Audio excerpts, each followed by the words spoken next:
Hello, everyone and everything, and welcome back to more Hollow Knight. In the last episode, we climbed pretty high up into the Crystal Peak, which has been very productive, and I kind of want to show off by heading over this way, and then immediately turning back around. The way this place is structured is essentially there are two central shafts, one here and one here, heading up and down. This one on the left can be traveled freely, but the one on the right has a lot of locked doors that can only be unlocked from an approach above, which is why we're climbing up the left side. When we get to the top, which we will do in just a bit by the look of things, we will transfer over and then travel down the other side and see what everything holds for us. But ow, shoot, these things are just my mortal enemy at this point. I think it's just, as I was saying, a really cool way for things to be structured. Very unique. Hang on, I see something glowy over there, and I want glowy things. Especially this one. We get a shopkeeper's key, which just on its design looks a little bit familiar. It's not really clear what it's doing here. There's some shoppy sort of stuff, but very little else. But I'm sure you can guess who we should, that's just mean, who we should hand that off to as soon as we can.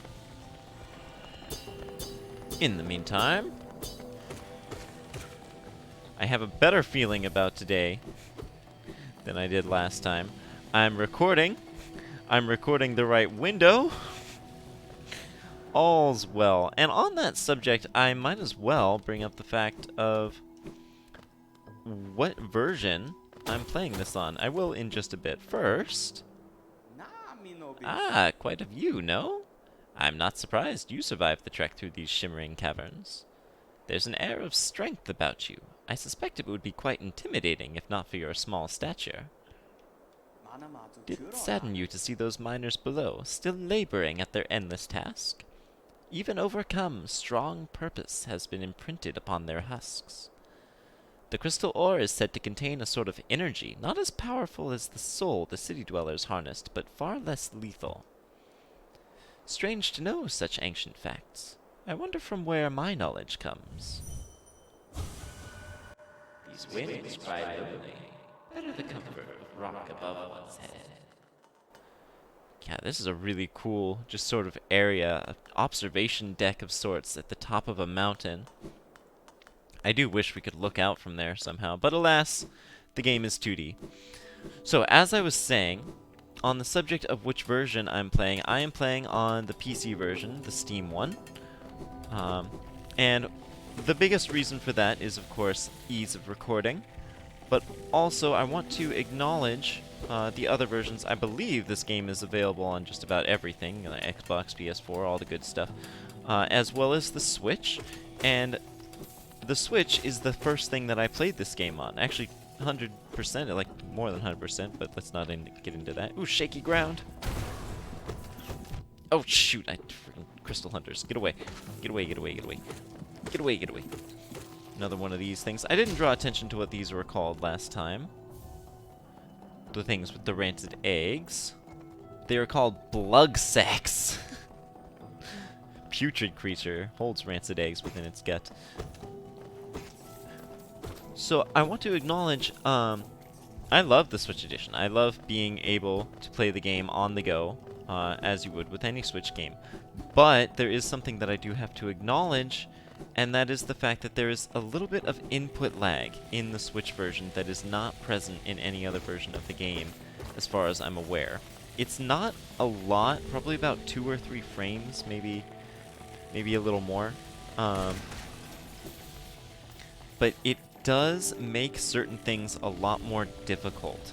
Nothing that's like necessary to just complete the game. Dang it, I wanted to get all 4 of those. Nothing that's necessary to complete the game, but if you are nuts about completion and want to finish every challenge that this game offers, then I would not recommend tackling it with the Switch version, if you have an option. So there's one of those gates that unlocks the passage down that I was just talking about. Excuse me, little spiky-doo. Away with thee. We've also got these conveyor belts riding upwards, which is really cool that you don't slide down those. And another gate down here. We are actually right next to where the bench was. Actually, I probably should have just flipped that switch when I was first talking about the structure, but oh well. We're going to go around this way, because this is our way forward. One more gate, locking the way over there.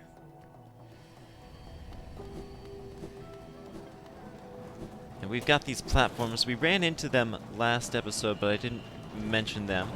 They flip upside down after a moment of standing on them, but if you nail Pogo on the back, they will actually flip back over early, which is not something that the game makes super apparent, but is extremely useful.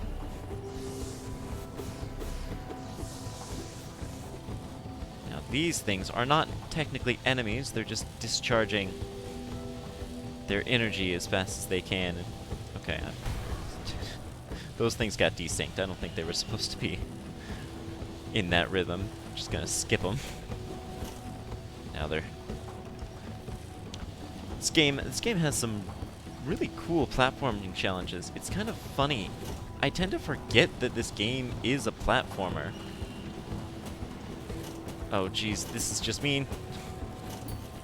I can't get the timing. Whatever. Okay, thanks for giving me the kick in the back I needed, platform. Very nice. Then put a soul totem there. Just such great level design, no matter where you are. And we get what we truly came for here.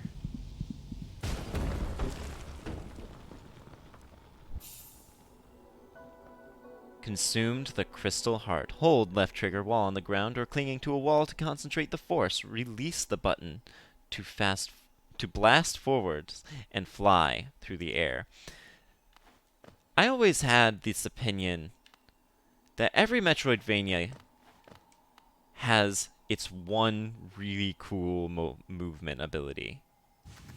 One thing that just feels awesome to use, looks cool, and we have just gotten what I consider to be Hollow Knight's really cool ability.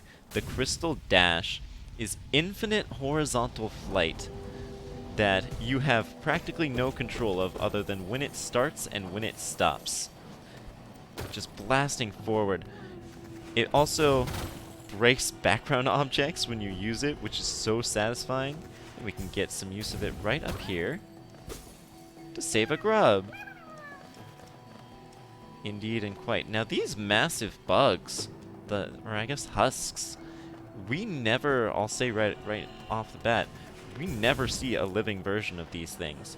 It's not clear if they're statues or husks, or if the things they're based off of even live in Hallownest, but it's something that will become sort of a trend, is just seeing effigies of bugs larger than most of the ones that we've ever actually seen. While we're here, we're gonna run over this way, discover another platforming challenge. Nice! Nice start there. Hang on, what's up this way? Oh, there's the grub, with a gate blocking it. Okay. So this challenge is mostly in our way to challenge our Mothwing Cloak. And probably one of the toughest challenges of it that we're ever going to see. It's just timing though, so just get a rhythm, get a feel for the rhythm of the stompy, crushy things. Ooh, that's me. Okay, let's see here. Want to go through there, and dash. Okay. And there we go. Flip that switch, get the grub. And that switch is very useful because not only does it open this gate, but also stops the crushers from blocking our way. And this area over here we've already been to. Here is that breakable wall that I didn't actually get to show was breakable. And we can now dash across this gap. So many gaps all across the world have now opened up for us. If you remember one that you may not have been able to traverse, Well, now you know how to get across. Oh, shoot. That was... No, make it! Yes! Improvisation. Oh, come on. Alright, hang on. These things are fast. There we go. And over this way, we're going to get a charm that I absolutely love. Deep Focus. This charm, naturally formed within a crystal over a long period, draws in soul from the surrounding air. The bearer will focus soul at a slower rate, but the healing effect will double. It'll make it so that focusing takes longer. I don't know exactly how much longer. I know it's not quite all the way to twice as long, but it can probably feel like it. But in exchange, for the same amount of soul, you will heal twice as many masks. That can be a fantastic charm. All dependent on the situation, of course. This is definitely not where I want to be. Back here at the bench, I want to go ahead and equip a couple of different charms. Firstly, the Grim Child, and the Mark of Pride. And the reasons for that will become apparent in a bit, but by equipping Grimchild, we can see that one of the flames we were sent after is right over here to the left of us. So I say we go ahead and collect our first one. Right down here, where we got our map from Cornifer, he's left his little calling card. And now for the reason that I equipped the Mark of Pride. I wanted a longer nail because it is possible, through a slightly clever jump, to make it up here and grab a King's Idol. Another hefty sum of money awaits us if we turn that into them. And way over this way, our Crystal Heart knows no bounds of distance. We have found one of the Grim Flames. Now these monsters are quite a bit tougher than your average bug in Hallownest. And also very jittery. Thank you, finally got a hit on him. But they're not quite bosses. They only have these 2 attacks. Don't bother trying to chase them before they attack you. They will just move way out of your reach. I hope I don't die to this thing. That would just be embarrassing. Come on, dude. I need you to work with me just a little bit here.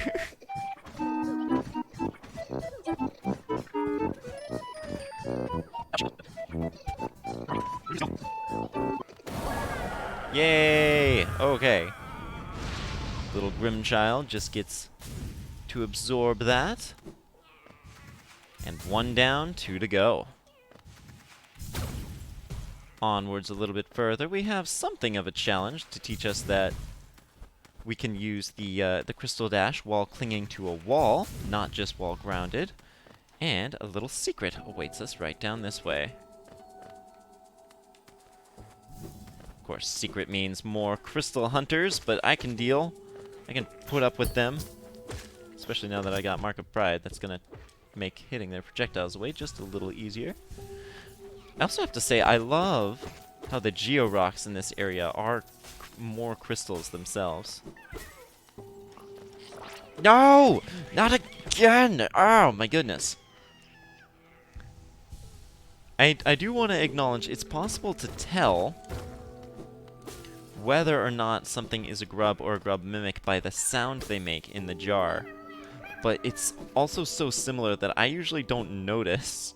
It's also worth noting that they pretty much never put a mimic in an area that there isn't also a grub. So if you find a mimic, it's indication that there is a grub hidden nearby as well.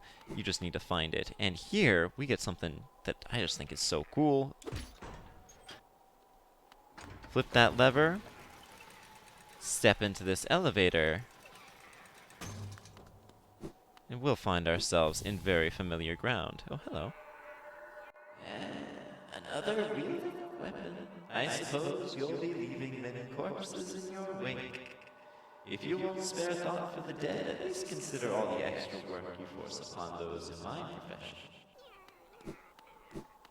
Having the Dream Nail reveals many spirits to us, but we are back in Dirtmouth. Gonna go ahead and get my charms back in order. And this is excellent timing as well, because we did just get that shopkeeper's key. What do you have there? Why, that's the key to my storeroom. I thought I'd lost it for good. Hmm? Did you find it in those old mines, perhaps? Very curious. I have no idea how it ended up in such a remote place. Very honest of you to return it to me, yes? Very kind. And now that I can open my old storeroom up, I can sell you some of the rare stock that's been gathering dust in there. These items may be a little time-worn, but they still retain their full market value. Very precious stuff. Take a look. We have access to a lot more stuff. He has now the heavy blow, increasing the knockback effect on enemies from our nail. Sprint Master, increasing our movement speed on the ground. And a rancid egg. Thanks, Sly. That's great. This elegant key is absolutely important. We're going to buy it, no questions asked. While we're here, I think it's also finally time we purchase this simple key, which we will make use of in due time. And what the heck, I'll buy the rancid egg. At least it's not expensive. And how about one of those vessel fragments, eh? I think this will be our third. Absolutely. We get the achievement Soulful for getting our third vessel fragment, and we get an extra little blob over there by our soul meter. That increases the amount of soul we can hold by 33 points, which is fantastic. And he seems to have increased the price on the vessel fragment. He also increased the price of the mask shard since the first one, and he's got some dialogue there for it. I suspect I undercharged last time, and this is the only one left. It's gonna cost you. Well, I'm not close to filling up another mask. I'm kinda close. Now, odds are, discovering that may have cleaned you out a bit, so it certainly cleaned me out a little bit, down to only 1,400. So now seems like as good a time as any to go back to Millabelle and reclaim the geo that we deposited to her.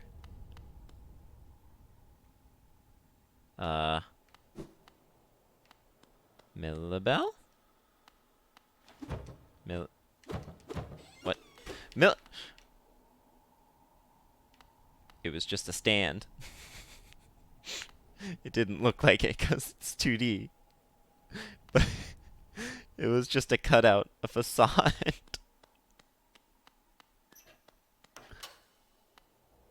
This was never a bank. We have been scammed, but good. Millabelle has gone off somewhere entirely.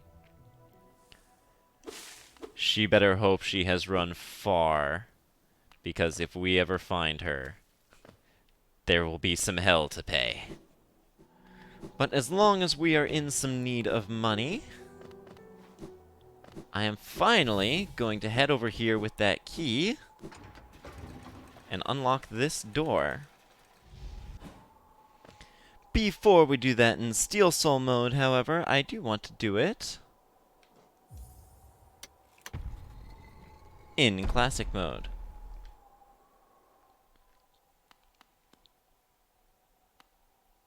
Now, candles. That feels like that's a rare sight. We've seen torches, lanterns, not candles before. Hello?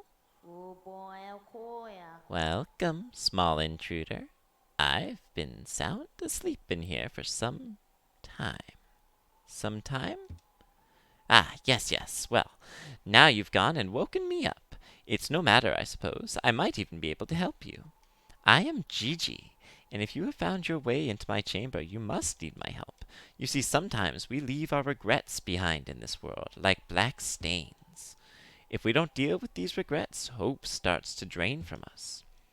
If you have regrets of your own, little one, let me peer into you for a moment. You don't appear to have any lingering regrets. How lucky for you.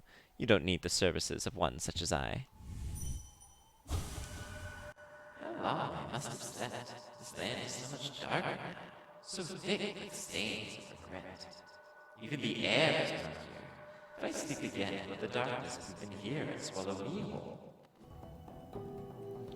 Gigi's words are just the least bit obtuse, but with some thought,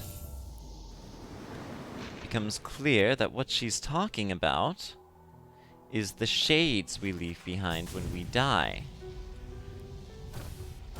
Should you talk to her while one is out somewhere in the world?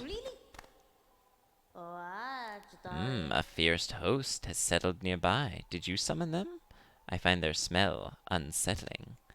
Theirs is a scent of distant places, unfamiliar even to me. They have a strange look to them, gaudy and intimidating. Perhaps you suspect they hide their true appearance. You'd be right. They favor projection over truth, shrouding themselves in forms dreamed. Best be careful. Assisting them might benefit you, but who knows what suffering it may cause. She's referring there to the Grimm Troop. I was not expecting her to talk about them, but anyway, as I was saying, if you talk to her while you've left a shade around... Ah, hello again. How have you been faring? Have you come to see me because of your regrets? Let me peer into you. Yes, I can see the regrets you've left behind, a dark stain almost hidden by the glow of shimmering crystals about it. As a service, I can return your regrets to you, so they can be dealt with. You want that, yes? Ah, but I am very hungry. Perhaps you'd be willing to part with a little of your food. Sleep for as long as I have, and you build up quite the appetite. She accepts rancid eggs as payment for this service. I will enjoy this morsel tremendously. Now, as I promised, we will begin the ritual.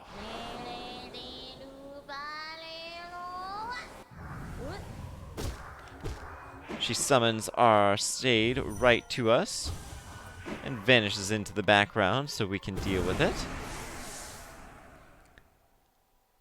And it comes to us with all the geo we left with it. Ah, you seem to have made peace with your regrets in a most novel, and I dare say brutal fashion. What a joy to behold. Farewell for now. I will think of you as I savor my meal. So that's all well and good. If you leave your shade someplace that you feel is just too far away to reclaim, or you just don't want to try, you can always come to Gigi and spend your rancid eggs on her. And I will tell you right now, there is no other purposes for these orange little things. Generally not considered edible, but apparently they are to Gigi. But then, what use do these and this room have to us here in Steel Soul mode, where dying does not leave behind a shade because there'd be no way to reclaim it? Well, this room is very, very different here in Steel Soul mode. You have to whack this thing in order to wake it up. It's one of the few NPCs that you can actually hit but never damage. Is it here? Waking Jin? Observed. Small. Dull. No soul. Long shadow. It is blank, but brave. Did it bring it? Jin has only many small, shiny things, useless to Jin, but will trade for wonderful gift. Would it offer gift so wonderful to Jin? Give Jin a rancid egg? Well, sure. Gift is horrible gift, disgusting. But Jin knows one who appreciates. Friend of Jin, eats nasties, loves nasties, shall accept, shall provide. Shinies for tiny it. Good to give shinies. Less burden for Jin. Jin will give you a random amount of geo for every single rancid egg that you bring her. I think we have 6. The random amount tends to vary between like 300 something and 400 something, I believe. Ooh, 440 for that one, nice. A problem. It did not bring the gift Jin wants. No trade can occur. None. Will it seek out the gift Jin wants? The horrible, round, disgusting gift? Will it return? Jin will be waiting.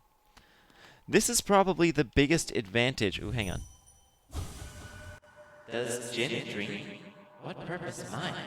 To serve. Enough? It's not really clear what Jin is.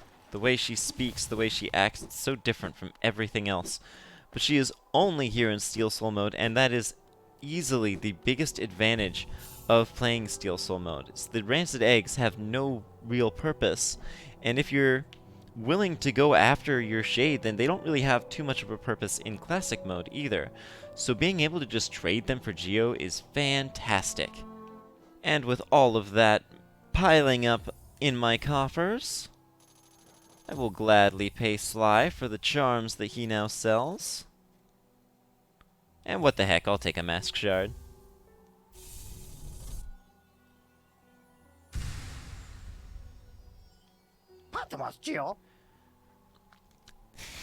And it seems he lied about that being the last one. Says this is the last one, though, so it's priced accordingly.